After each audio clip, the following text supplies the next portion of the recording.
So while the focus recently has been on the economic slowdown caused by the pandemic, and then came the pandemic budget, in fact there were many worrying signs before the pandemic. What was worrying, in fact, was that India's pre-budget underlying economic problems were serious. Kaushik, can we return to you for a minute? You have written extensively about this and you touched upon it earlier. The underlying issues of the Indian economy slowing down before the pandemic.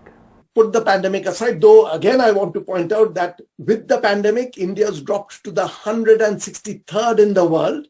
So we've done worse than other countries, and other countries which have had the pandemic hit much bigger than us. India didn't get a hit as big, so have done. But even if you put it aside, over the last 5 years from 2016, every year has done worse than the previous year, which has never happened before. The first thing we should do is look at the data, dissect it, and for the sake of the country, bring in the best minds. And India has great strengths. There's a lot of talent in the country, and we have to capitalize on that as we go ahead. Yes, absolutely. That's very clearly and well put. So what are the factors that are crucially important now, do you think? Yeah, Prannoy, so let me first tell you, on the economic policy front, though I feel we have to go beyond that, which is very difficult because on that there very often is not hard data like you get in economics. Let me first stay for a moment with a couple of economic indicators.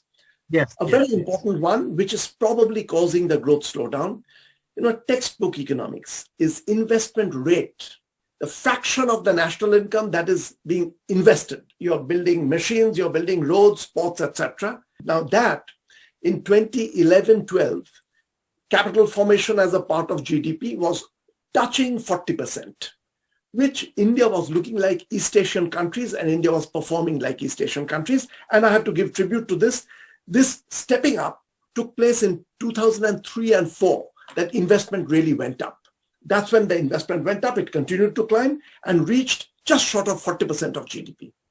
We are now down to 31.7% or something. So it's been a steady downward drop in investment. And if you're not investing sufficiently, growth gets damaged. And there are major implications of our growth being damaged. Can you point out to what some of these implications are? This is recently NFHS that puts out data based on survey across India.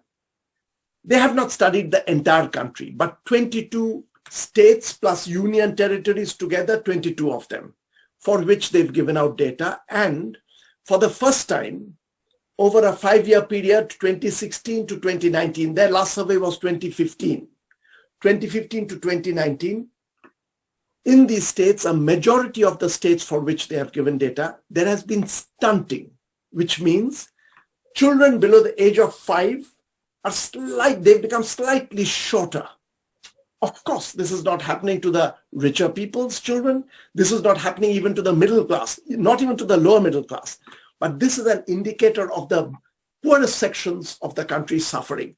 So these 5 years from 2016 to now, lot of data coming in. And the first thing we should do, if we love the country, in fact, that's the first thing, is to look the data in the eye and not look away. This has happened for whatever be the reason. Diagnose it, dissect it, and begin to change. And that's the way we should approach what is ahead of us.